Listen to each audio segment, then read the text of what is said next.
الحمد لله وكفى والصلاة والسلام على نبيه المصطفى bayan godiya ga Allah subhanahu wa ta'ala wanda da yardarsa da amincewarsa ya tattara mu a wannan masallaci domin gabatar da idi daga cikin idi da muke gabatarwa mako-mako. Kudubanmu tana magana akan fuskantar wannan wata mai daraja, wata mai alfarma, watan Qur'ani, watan da babu irinsa a cikin shekara gaba ɗaya. To godiya ta tabbata ga Allah wanda ya sanya mana shi wannan azumi da muke gabatarwa a matsayin garkuwa ne. Sannan kuma dalili ne da zai kai mutum zuwa ga aljanna. Allah ya kai mu aljanna. Godiya ta tabbata gare shi wanda shi ne ya shiryar da mu zuwa ga mafi kyakkyawar hanya. Sannan na shaida babu abin bautawa da gaskiya sai Allah, kuma annabinsa, annabin tsira, annabin rahma Muhammad sallallahu alaihi wasallama bawansa ne kuma manzansa ne. Yabo da godiya sun tabbata ga Allah subhanahu wa ta'ala, sannan salati da salami sun tabbata ga manzo sallallahu alaihi wasallam da alayen gidansa da sahabansa da wannan ibu bayansu da kyautatawa har zuwa ranar addini, ranar ƙiyama. Bayan Allah, ne muku wasiya, ne wa kaina wasiya game da jin tsoron Allah, domin duk wata ɗaukaka da wani matsayi da wani kambama da girma dukka sun tattara ne a cikin taqwa. Alkhairin duniya da lahira gaba ɗaya ya tattaru a cikin taqwa ne. Shi yasa Allah ta'ala yake cewa ku yi guzuri, wata zawwadu. Allah ya ce ku yi guzuri, amma ku sani fa inna khairaz zadi taqwa. Mafi alkhairin guzuri shine at-taqwa, shine jin tsoron Allah. Malamai sun fassara mana menene taqwa, suka ce imtithalil awamir wajtinabul nawahi, shine aikata abubuwan da Allah yayi umarni cewa a aikata su da nisantar duk abin da Allah ta'ala ya ce kada a aikata. Karɓar wani duk aiki da za ka yi na alkhairi yana rataye ne da ita wannan taqwa, wato jin tsoron Allah. Domin Allah ta'ala yake cewa innama yataqabbalu Allahu minal muttaqin. Kawai sai Allah ya kawo harfu hasrin, innama harfu hasrin mausufu ala sifa, kamar inda malaman balaga suke cewa. Kawai Allah yana karɓar ayyuka ne daga suwa, daga wato masu taqwa, masu jin tsoron Allah. Haka nan kankare wato gafara da samun lada da kankare zunubai gaba ɗaya sun tattaru ne a cikin taqwa. Domin Allah ce ai wa man yattaqillaha, duk wanda ya ji tsoron Allah yukaffir anhu sayyi'atihi, Allah zai kankare mashi wato zunubansa, wa yu'zim lahu ajra, kuma Allah zai kamba maladansa, bi ma'ana Allah zai girma maladansa. Mun sani cewa muna cikin wata mai alfarma, wata mai girma. Wannan wata mai girma mai albarka wata ne da Allah subhanahu wa ta'ala ya farlanta mana yin azumi a cikinsa, dalili la'allana nattaqun, wato ko ma ji tsoron Allah. Wa ghayatus siyam, manufar azumi matuƙarsa shi ne jin tsoron Allah mai buwaya da ɗaukaka. Wannan yana nuna mana cewa ba wai azumi ne kawai ba, ka daina cin abinci, ka daina shan ruwa da rana, ka daina kusantar iyalanka, wallahi wannan ba shi ne azumi ba. Azumin ya sa ka jin tsoron Allah, ya sa ka barin duk abubuwan da shari'a ta ce ka bari, don shi ne taqwas. Ka nisanci duk abubuwan da shari'a ta ce kar ka aikata, wallahi shi ne taqwa. Ka aikata duk abubuwan da shari'a ta ce ka aikata, wannan shi ne taqwa. Isa manzon Allah yake cewa man lam yada'a qawla zur wal amala biha wal jahl falaysa lillahi hajatun min an yada'a ta'amahu wa sharabahu. Isa manzon Allah yake cewa duk wanda bai bar magana ƙarya ba, bai bar aiki da magana ta ƙarya ba, bai bar wauta da wawanci ba a cikin wannan wata, to Allah bai da buƙatar wai ya bar abincinsa ko ya bar abin shansa, kawai ya ci gaba da ci. Me yake nuna maka cewa ashe ba wai kawai ka bar abinci ba, in an taɓa ka ce wallahi azumin nan da wahala. To akwai da yawa wanda suna yin azumin ne ba su da komai, kamar inda annabi ce sai yunwa kawai, sai kishirwa. Akwai da yawa waɗanda suke tsayuwar dare ba su da komai face rashin bacci kawai da basu ba. Azumi kake, amma azumi bai sa ka bar duk abin da kake yi ba. Shi fa wani ya ɗauka azumi kawai idan dai ya riƙe bakinsa baya ci baya sha. Ka duba fa manzon Allah cewa idan kana azumi ko wani ne ma ya zo ya ce maka ka ci gazanka sai ka ce inni rajulun sa'im, aini anna azumi. Ashe mai azumi ba wai abin nan, ba wai cin abinci da shan ruwa ne kawai azumi ba, a'a maganganu ma na banza karka aikata, kalle na banza karka kalla, abin da kake ji da kunnanka na banza shi ma ka bari, duk ina cikin azumi. Dan Allah ya ce la'allakum tattaqun. Saboda haka sai ka yi taqwa ta gaskiya. Wace irin taqwa kenan? Wacce za ka bar abin wanda shi mai azumi zai bar abin da yake sha'awa, dan me? Dan jin tsoron, wato dan kare kansa daga abin da yake jin tsoro.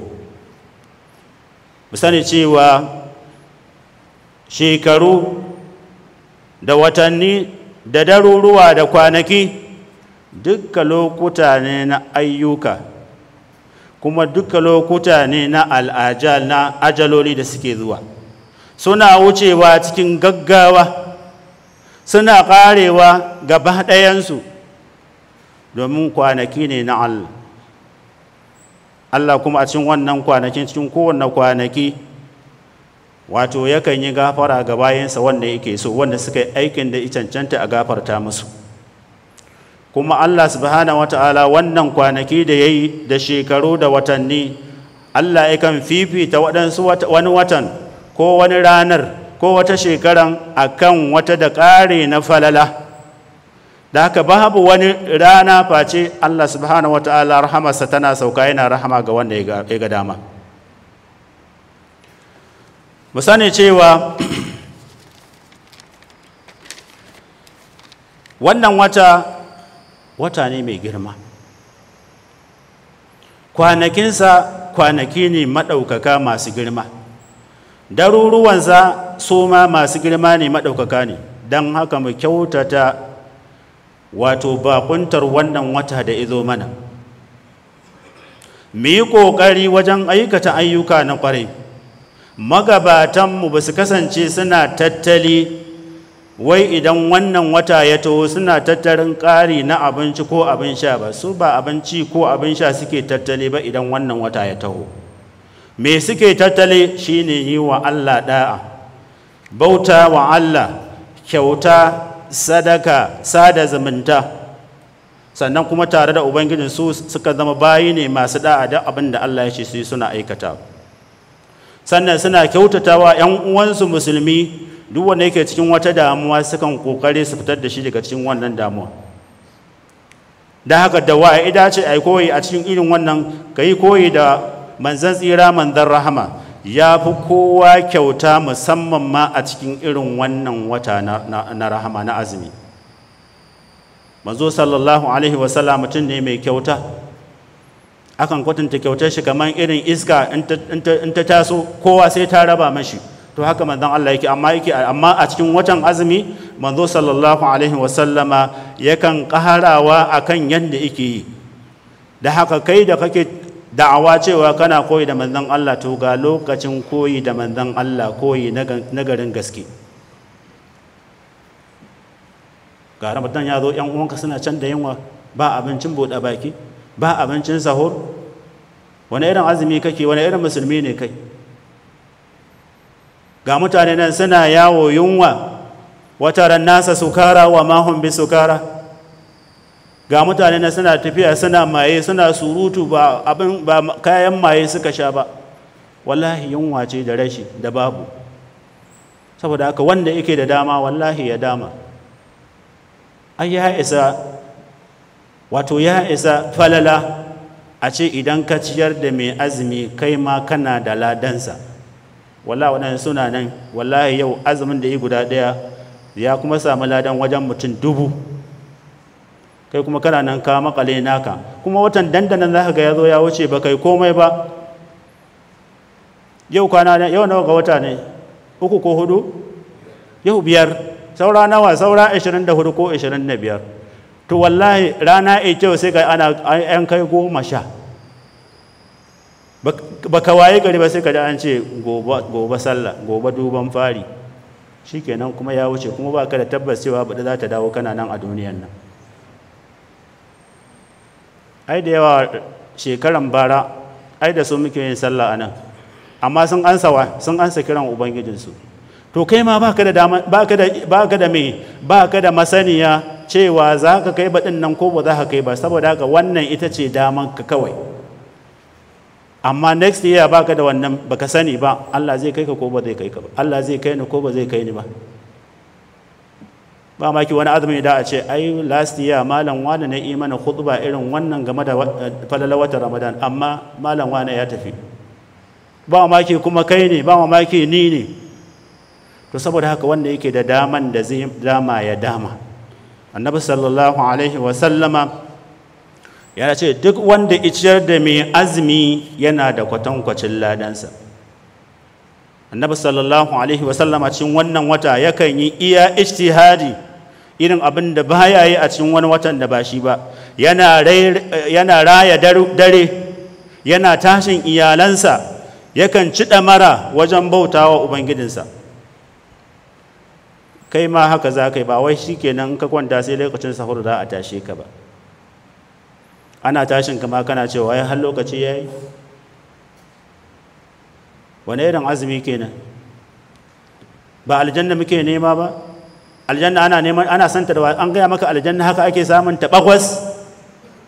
Wallahi ba a samun aljanna haka bagwas.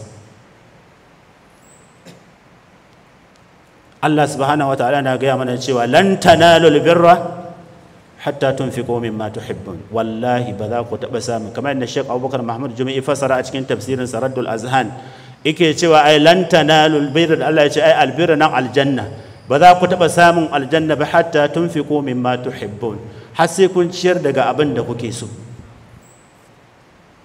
Kana son aljanna, kana neman yar sarki, kana jin tsoron nawa za a yanke ma sadaki, wani irin ba kama isa ba kenan. Ai wanda ke neman yar sarki don Allah yana jin tsoron nawa za a yanke mai sadaki, baya ji. To wanda yake neman aljanna ba wai haka zai zauna ba, yakan ɗauki daga cikin abubuwan da yake so ya bayas.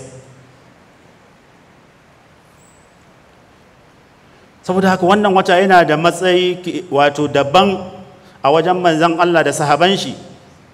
Annabi sallallahu alaihi wa sallama ya kasance ne wa sahabai bushara game da gabatowar wannan wata. Yakan cewa atakum shahru Ramadan, watan Ramadan ya zo muku, wata ne mai albarka. Allah ya farlanta azumi a cikinsa, ana buɗe ƙofofin aljanna, sannan ana rufe dukkan ƙofofin wuta. Sannan a cikin wannan wata manzon Allah ya ce ana kuma ɗaure wato dukkanin shaiɗanu, wato kangararrun shaiɗanu. Sannan a cikin wannan wata akwai wani dare, wannan dare hiya khairun min alfi shahr, ta fi alkhairi fiye da wato watanni 1000. Yani ibada da za ka yi a cikin wannan dare ta fi ibada da za ka yi cikin watanni guda 1000. Kaga wata 1000 shekara nawa kenan? At least shekara 83 da yan dugu haka. Ba wanda yake da iko, ba wanda yake da tabbas cewa zai iya kai shekara 83.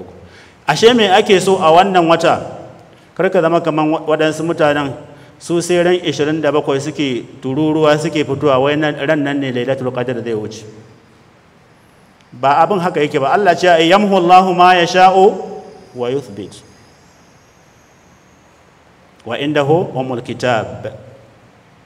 Abinda ake so tun daga farkon watan Ramadan kai ta tsayuwar dare zai wuce a cikin wannan wata, kuma in dai za ka tsaya kowane dare wala sai ka haɗu da shi.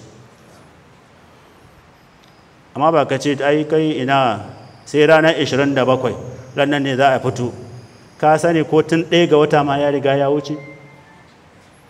dan Allah ya fa'alu ma ya sha'u wa yahkumu ma yurid, la yus'alu amma yaf'alu wa hum yus'alun.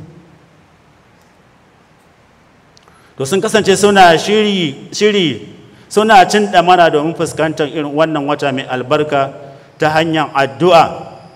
suna cewa Allahumma ballighna ar-ramadan wa barik lana fi, suna cewa ya Allah ka kai mu ta ramadan, Allah kuma ka sanya mana albarka a cikinsa. suna kaskantar da kai ga Allah domin wata ne na azumi, wata ne na tahajjud da yin jihadi da haƙuri da addu'a, wata ne na ƙur'ani, shaharu ramadan alladhi unzila fihi alquran.